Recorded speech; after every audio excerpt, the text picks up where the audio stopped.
O crime organizado quase tomou conta do estado do Rio de Janeiro. Por isso, acabamos de decretar, neste momento, a intervenção federal na área da segurança pública do Rio de Janeiro.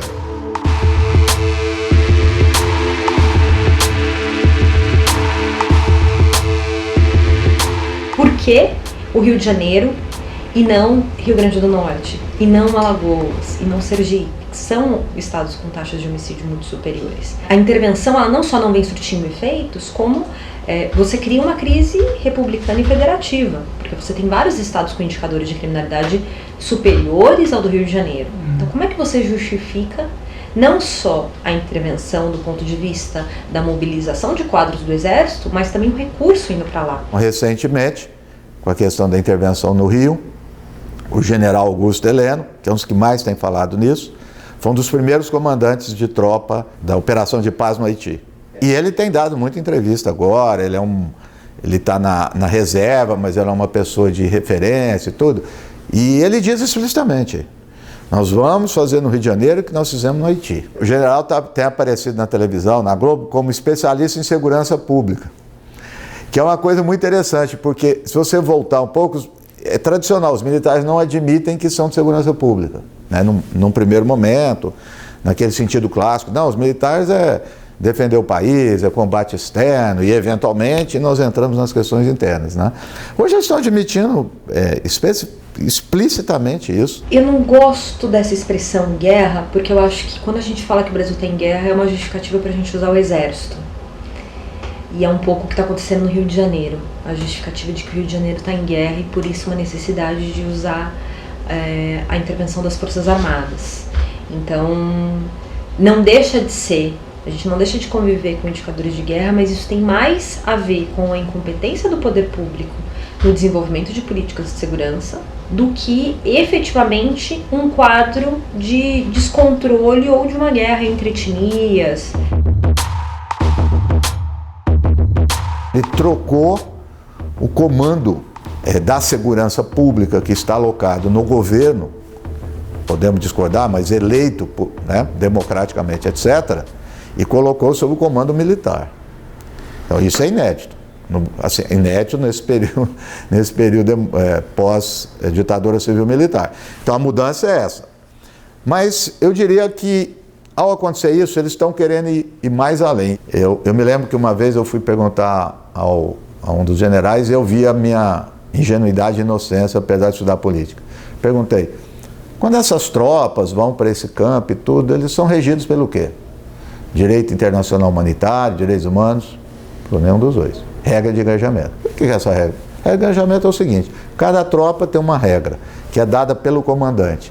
E ele dá a liberdade para aquele que está em ação resolver o que ele deve fazer. A nossa regra de engajamento no Haiti era uma regra de engajamento altamente flexível, que dava ao comandante da cena, não era o comandante geral, o comandante da cena onde estava acontecendo aquilo, o poder de ferir e chegar ao ferimento letal daquele sujeito que tivesse ato ou intenção hostil. Então, esse cara ali no terreno, ele tem o poder de decidir se aquele que está ali tem intenção hostil, se não tem intenção hostil. Precisamos ter um respaldo jurídico, e eu tenho muito medo de que isso não aconteça. Ao lado disso, o que aconteceu? Os militares passam a ser julgados nesses atos pela justiça militar. Veio coroar esse processo de intervenção. Então são várias coisas que têm acontecido. Eles estão atuando dentro do país, dentro das comunidades, como se fosse um teatro de guerra. Isso é guerra. Então são os militares atuando como policiais, fazendo operações policiais, mas ao mesmo tempo os militares também trazem o quê? Esse ethos da guerra. Eu não consigo ver uma forma para o Brasil sair dessa crise que não seja um investimento em política pública. E colocar as Forças Armadas para fazer isso é exatamente o que nós não deveríamos fazer. Nós estamos adotando o modelo mexicano, E a gente tem todos os exemplos de que a mexicanização da segurança pública, ela não só não vai funcionar no Rio de Janeiro, como ela não funcionou no México. Então, a minha única preocupação de trabalhar com essa concepção de guerra é que a gente reforce um modelo belicista, um modelo militarizado, que é justamente o que a gente vem fazendo até agora e que não funcionou. A gente tem que enfrentar isso de uma forma séria e entender que isso é uma responsabilidade do poder público nas suas 3 esferas. Segurança pública não é um problema exclusivo de polícia. Se só a polícia resolvesse, a gente já tinha resolvido. Você acha que isso abre um precedente, um caminho para uma intervenção maior?